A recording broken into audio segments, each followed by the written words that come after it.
The bolder the action, the more polarized the reaction. This is one of the most important concepts in marketing, and it is one of the least adhered to. Now, you think about yourself. How often have you been willing to wear some wacky outfit to go out, and how often have you worn the same polo shirt or t-shirt that everyone else in your group is wearing? Now, let's just say that your goal is to get attention. Which one of you is more likely to get attention? You, looking exactly the same as your friends, or the guy wearing a crazy hat and some sparkles on him, for instance? Now, there's a reason that we don't do that all the time. And it's baked into our human genetics not to stand out, to be part of the pride, to play the safe card. But in business, our goal isn't to be a me too. There just isn't room in the market for 100 people on the street to be selling the same jeans. It will not work. So how and why would this quote be so important? The bolder the action, the more polarized the reaction. What it means is, I want you to love me or hate me. But either way, we know where we stand, and we're not wasting time being in the middle. Now, if you're listening to this, you are thinking conceptually, okay, I've got it. Yep, no problem.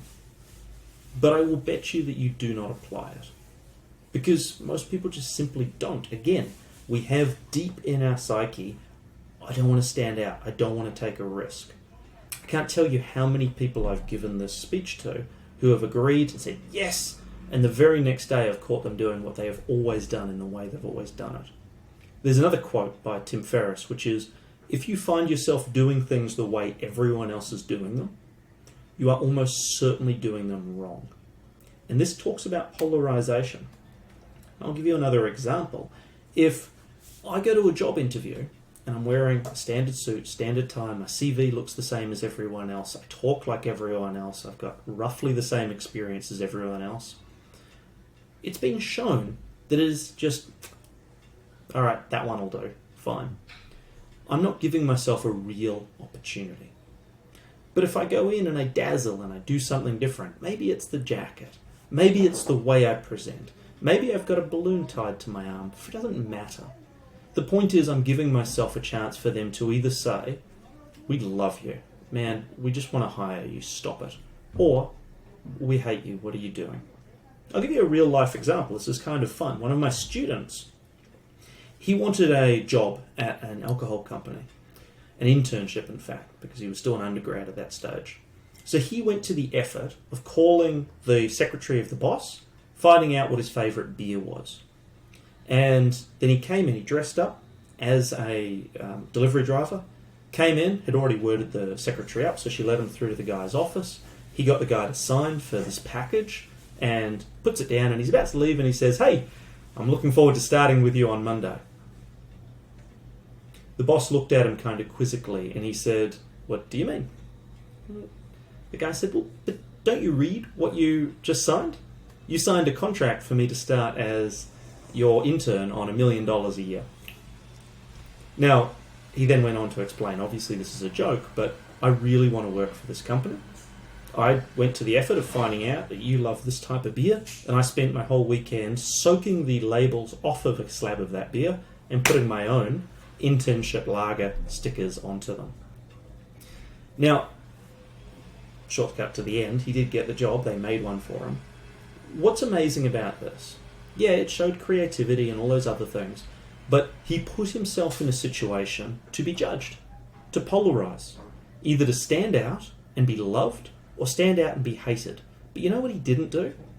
He didn't waste hours and hours of time putting a CV together, going to the same interviews, doing all that stuff, and being in the middle.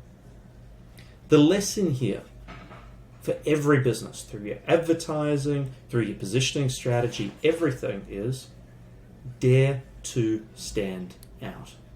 When we do perceptual maps and all the rest of that market research, we always say, oh, this quadrant isn't being attacked. But you look at most marketing strategy and it will be just 1% different to the next guy. Dare to be different. When someone in your company says, we cannot say that, no way, dare to ask, why? And if I desperately wanted to say this, how could I? Start that conversation and you will see your business grow. Do not be like every other company who has a good idea, brings it to committee, it's met by a corporate immune system that says no, no, no, no, no, no, and what comes out the other side is what you've always done. You've been on these websites, you've seen it's meaningless dribble, and then you turn around to your advertising agents and say, well, why can't you get us more leads? The bolder the action, the more polarized the reaction. And if you are everything to your perfect customer, it'll be seen. See you in the next episode.